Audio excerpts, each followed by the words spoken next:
दुआ ज़ारा केस का फैसला आ चुका है। बिलाखिर अदालत की जानिब से जो निकाह हुआ था उसको दुरुस्त मान लिया गया है। हमने सबसे पहले यूनियन काउंसिल से निकाह नामा वेरीफाई किया, तो वहाँ से हमें पता चला सेक्रेटरी यूनियन काउंसिल ने जब इसका रिकॉर्ड देखा तो उसने कहा जी इस नाम का कोई निकाह नामा हमारे पास रजिस्टर्ड नहीं है। फिर उसके बाद हमने जब इसको आगे जब निकाह नामा ही बेसलेस हो गया, फिर बच्ची के डॉक्यूमेंट देखे, बच्ची भी नाबालग थी, 14 साल उसकी उम्र थी। अदालत की जानिब से इस निकाह को और निकाह नामे को दुरुस्त मान लिया गया है। इसमें कितनी सच्चाई है, कितनी हकीकत है? देखें, ये तो बड़ा ही हैरान कुन और मज़ाक़ा खेज़ किस्म का फ़ैसला है। अदालत ख़ुद अपने फ़ैसले में कह रही है कि बच्ची नाबालग भी है और निकाह भी दुरुस्त है। कैसा मज़ेदार डिसीजन है कि बच्ची माइनर भी है और उसका निकाह भी दुरुस्त है। मीनवाइल ज़हीर जो है वो भी पटिशन फ़ाइल कर सकता है अपनी बीवी से मुलाकात करने की, क्योंकि इस वक्त इस फैसले को अगर देखा जाए फिर तो वो उसकी बीवी है। जब निकाह इलीगल करार दे दिया तो फिर तो जो उसके अगेंस्ट 376, 364, 368, 365 के जो मुकदमात चल रहे थे वो सारी दफ़ात भी डिलीट हो जानी चाहिए, क्योंकि जब निकाह इलीगल हो गया तो फिर अगवा तो ना रहा। अस्सलाम वालेकुम, मैं हूं ज़ुबैर रहमान। नाज़रीन, दुआ ज़ारा केस का फ़ैसला आ चुका है। बिलाखिर अदालत की जानिब से जो निकाह हुआ था उसको दुरुस्त मान लिया गया है। अब क्या दुआ ज़ारा ज़हीर के पास रहेगी, ज़हीर के घर में रहेगी या फिर अपने वालिदैन के पास ही रहेगी? इस केस की इस मौका के ऊपर क्या नोयत बनती है? तो फ़याज़ रामे साहब सीनियर एडवोकेट हैं, मेरे साथ मौजूद हैं। आपने इनके पहले बहुत सारे इंटरव्यूज़ देख रखे हैं। मेहदी काज़मी साहब की जानिब से लाहौर में कुछ केसेस में इनको बतौर एडवोकेट हायर भी किया गया था। फिर इस केस के ऊपर इन्हें बहुत नॉलेज है, ये शुरू दिन से काम कर रहे हैं। तो आइए इस केस के हवाले से रामे साहब से जानते हैं। बहुत शुक्रिया सर जी आपका, आपने मुझे टाइम दिया। भजन निकाह को दुरुस्त मान लिया गया। बहुत शुक्रिया ज़ुबैर भाई। देखें, मैंने तो इस निकाह को जब ये केस मेरे पास आया था पंजाब में, तो ये बच्ची को अबडक्ट करके पंजाब में ले आए थे यहाँ पे मॉडल टाउन कचहरी में। फिर इन्होंने एरिया जुडिशल मजिस्ट्रेट के पास 164 का बयान करवा के ये गायब हो गए। तो जब ये मेरे पास मैटर आया तो मैं थोड़ा बैकग्राउंड आपको इसलिए बता रहा हूँ, आपको ये केस समझने में आसानी होगी, आपके देखने वालों को भी। ये सईद इंस्पेक्टर था CIA का। जब वो इन्वेस्टिगेशन लेकर मेरे पास आए, हमने सबसे पहले यूनियन काउंसिल से निकाह नामा वेरीफाई किया, तो वहाँ से हमें पता चला सेक्रेटरी यूनियन काउंसिल ने जब इसका रिकॉर्ड देखा तो उसने कहा जी इस नाम का कोई निकाह नामा हमारे पास रजिस्टर्ड नहीं है। फिर निकाह नामे के ऊपर स्टैंप थी कारी गुलाम मुस्तफ़ा की। जब हमने उस कारी को ट्रेस आउट किया तो उसने कहा जी मैंने तो कोई निकाह नामा ये पढ़ाया ही नहीं, मेरी तो जो स्टैंप है उसका मिस यूज़ हुआ है।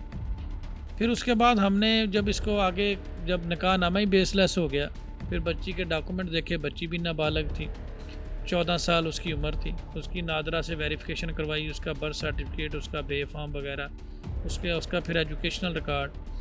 मुख्तसर बात यह है कि डिसाइड ये हुआ कि इस तरह का कोई निकाह नामा जो है वो नहीं हुआ। ठीक है, फिर ये सारे हक़ायक़ हमने मॉडल टाउन कचहरी अदालत के सामने रखे। 164 का जो बयान हुआ था उसको चैलेंज किया। ये सारी proceeding null and void declare हुई और अदालत ने हमें इजाज़त दी कि आप अगवा की कार्रवाई कर सकते हैं, क्योंकि जब निकाह नहीं हुआ तो अगवा ही है।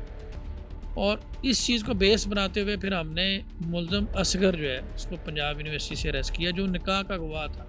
बेसिकली हम अरेस्ट ज़हीर को करना चाहते थे, वो वहाँ से फ़रार हो गया। उस वक़्त जब ये निकाह का ड्रामा हुआ था उस वक़्त वो लड़की को लेकर रिपोश हो गए थे, मिल नहीं रहे थे। तो जब हमने उनकी लोकेशन ट्रेस की तो वो पंजाब यूनिवर्सिटी की आई। उस दौरान हमें जो मुतलका SP थे, CCPO साहब, उनको एतमाद में लेना ज़रूरी था। वक्त गुजर गया तो वो वहाँ से रुपोश होने में कामयाब हो गया। तो ये जो मुल्ज़म असगर था, जो निकाह का गवाह था, ये हमारे हाथ लग गया। इसके साथ आपने मेरी एक वीडियो भी देखी होगी। इसको मैंने वहाँ से अरेस्ट करवाया। अरेस्ट करवाने के बाद फिर हमने अदालत में पेश किया। फिर इसका हमने सफरी रिमांड लिया कि इसको कराची ले कर जाने की इजाज़त दी जाए। हम मुझे बताएं, अगर निकाह नामा लीगल होता तो ये इसको हम अरेस्ट कर सकते थे। अब जो ये खबर आ रही है कि अदालत की जानिब से इस निकाह को और निकाह नामे को दुरुस्त मान लिया गया, इसमें कितनी सच्चाई है, कितनी हकीकत है? देखें, ये तो बड़ा ही हैरान कुन और मज़ाक़ा खेज़ किस्म का फ़ैसला है। अदालत ख़ुद अपने फ़ैसले में कह रही है कि बच्ची नाबालग भी है और निकाह भी दुरुस्त है। कैसा मज़ेदार डिसीजन है कि बच्ची माइनर भी है और उसका निकाह भी दुरुस्त है। जब एक बच्चा नाबालग है उसको आप माइनर कह रहे हैं, फिर वो निकाह कैसे कर सकता है? और दूसरी तरफ मेहदी काज़मी साहब का ये मौक़िफ़ है कि दूसरी पार्टी की तरफ से तो कोई आया ही नहीं है, ये एक्स पार्टी प्रोसीडिंग है। दूसरी तरफ से ज़हीर की जानिब से पूरे केस में कोई पेश नहीं हुआ। पहले कोई इसको और जज साहब सुन रहे थे, फिर अब कोई नए जज साहब आ गए, उन्होंने इसको सुना और उन्होंने एक्स पार्टी प्रोसीडिंग इनके ख़िलाफ़ कर दी। अच्छा सर, मतलब हम फ़र्ज़ कर लेते हैं कि ठीक है, निकाह को दुरुस्त मान लिया गया, ये अदालत का फ़ैसला आ गया, तो अब आगे क्या होना है? जब फ़ैसला मतलब ख़िलाफ़ एक किस्म का अगर कहा जाए आ गया है, तो अब आगे क्या होगा? आप क्या करेंगे? देखें, ये एक बेसलेस किस्म का फ़ैसला है जिसको लार्जेस्ट मेडिकल बोर्ड जो है सुप्रीम कोर्ट के ऑर्डर पे बना था 11 डॉक्टर्स का, उसने भी डिक्लेयर किया कि ये बच्ची माइनर है। मुख्तसर बात यह है, फिर सिंध हाई कोर्ट के डिसीजन पे ये वालदैन को इसकी कस्टडी मिली है, ठीक है। मुख्तसर बात यह है कि ये फादर टाइम बिंग एक फ़ैसला तो आ गया, आपकी बात में वज़न है। अब इसको ये एडिशनल सेशन जज साहब की कोर्ट में चैलेंज कर सकते हैं। मीनवाइल ज़हीर जो है वो भी पटिशन फ़ाइल कर सकता है अपनी बीवी से मुलाकात करने की, क्योंकि इस वक्त इस फैसले को अगर देखा जाए फिर तो वो उसकी बीवी है। जब निकाह लीगल करार दे दिया तो फिर तो जो उसके अगेंस्ट 376, 364, 368, 365 के जो मुकदमात चल रहे थे वो सारी दफ़ात भी डिलीट हो जानी चाहिए, क्योंकि जब निकाह लीगल हो गया तो फिर अगवा तो ना रहा। तो इस वक्त ये रेमेडीज़ जो हैं वो ज़हीर कर सकता है, वो हेवियस पिटीशन भी फ़ाइल करके अपनी बीवी से मुलाकात करने की भी दरख्वास्त दे सकता है। तो ये फ़िल वक्त तो ये केस जो है ना वो टर्निंग पॉइंट है इस केस में, चाहे ये फ़ैसला बेसलेस है या नहीं है, टर्निंग पॉइंट है। वो उसमें मुलाकात भी कर सकता है और उस पर फिर देखा जाएगा कि लड़की का स्टेटमेंट क्या है या आगे फर्दर क्या उसमें है। लेकिन फादर टाइम बीइंग ये केस जो है वो उसकी फेवर में जा रहा है। जब से फ़ैसला आया, आपकी मेहदी काज़मी साहब से किसी किस्म की कोई बातचीत हुई है इस केस के हवाले से? जी, इस केस के हवाले से मेरा उनका टेलीफोनिकली थोड़ा सा कांटेक्ट हुआ है, तो मैं उनके साथ कोई करना चाह रहा था कोई लाइव प्रोग्राम, तो फिर बाद में मसरूफियत की वजह से मैनेज नहीं हो सका। मैंने उनसे थोड़ा नो हाउ ही ली थी कि इस केस के बारे में, और उन्होंने बताया कि दूसरी पार्टी की तरफ से तो इसमें कोई अपीयर ही नहीं हुआ, तो ये एक्स पार्टी नेचर का ये डिसीजन है। तो इसमें यही है कि यही मेरा उनसे इस हद तक हुआ है। फर्दर आगे कोई होगा, क्योंकि अब केस कराची में है, यहाँ पे तो कोई लीगल ऑब्लिगेशन है नहीं। वैसे चांस बन चुका है कि ज़हीर बाकायदा तौर पे दुआज़ारा को अपनी बीवी बनाकर वापस यहाँ पे ला सकता है? देखिए, वो पटिशन फ़ाइल कर सकता है, हेबियस पटिशन फ़ाइल कर सकता है अदालत में कि इस निकाह नामे की रोशनी में वो मेरी बीवी है, मुझे उसके साथ मुलाकात करने की इजाज़त दी जाए। अब वहाँ पे अदालत उसको तलब करती है, लड़की को देखती है, उसकी एज को, सारे मामलात को देखती है, और अगर वो स्टेटमेंट दे देती है, क्योंकि अब तो लड़की मेजर भी है, अब तो उसकी उम्र भी आप देख रहे हैं वो मेजर हो चुकी है, और अगर वो स्टेटमेंट दे देती है कि ठीक है जी मैं जाना चाहती हूँ, तो फिर सिनेरियो बदल भी सकता है। अब तमाम जो ये केस है या फिर ये वाला मामला है, उसका दारोमदार दुआ ज़हरा की स्टेटमेंट के ऊपर है। अगर वो अदालत में जाकर ये बयान दे देती है कि मैं ज़हीर के साथ रहना चाहती हूँ, ज़हीर के साथ जाना चाहती हूँ, तो फिर वो ज़हीर की बाकायदा तौर पर बेगम बनकर यहाँ पर आ सकती है। अदरवाइज़ अगर वो स्टेटमेंट नहीं देती तो फिर ज़हीर नाकाम वापस लौटेगा। देखिए, उसकी स्टेटमेंट की तो कोई अहमियत नहीं है, क्योंकि जब ये निकाह हुआ था उस वक्त वो नाबालग थी। लेकिन अब ये जो फ़ैसला आ गया ना, जिसने लीगल करार दे दिया, जिसने बीवी करार दे दिया है, इसने एक नई हर्डल पैदा कर दी है।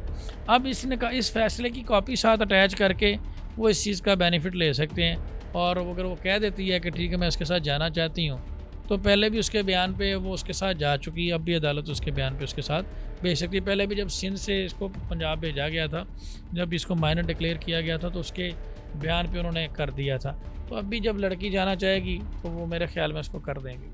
बहरहाल ये थी जी इस केस में अपडेट। जैसी कोई नई डेवलपमेंट आती है तो उससे भी हम आपको ज़रूर आगाह करेंगे। फ़ियाज़ रामेकी साहब का अपना भी यूट्यूब चैनल है जिसके ऊपर ये गाहे बगाए इस तरह की इन्फॉर्मेशन।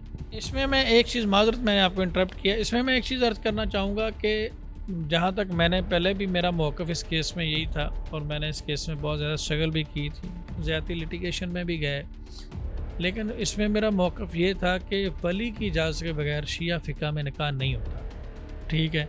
तो इसमें हमने जो पार्लियामेंट के ख़तीब हैं, उस वक्त जो पार्लियामेंट के ख़तीब थे अब्दुर्रहमान साहब, उनसे भी हमने फतवा लिया था, और उन्होंने भी कहा कि शिया फ़िक़ा में वली की इजाज़त के बगैर निकाह बातिल है, बातिल है, बातिल है। अब वली की इजाज़त के बगैर जब निकाह नहीं हो सकता, तो अब बात वही है कि इस अदालत ने उस निकाह को कैसे लीगल करार दे दिया। लेकिन अब प्रॉब्लम ये है, अदालतें चलती हैं डॉक्यूमेंट्स के ऊपर, अब उनके हक में एक फ़ैसला आ गया है, उसका वो फ़ायदा उठा सकते हैं। लेकिन मैं अपना मौक़िफ़ यही रखूँगा कि वली की इजाज़त के बगैर निकाह नहीं हो सकता, और ये ना कल हमने इस निकाहनामे को माना था, ना आज हम इस निकाहनामे को मानते हैं। तो मिलते हैं अगली वीडियो में। अल्लाह हाफ़िज़।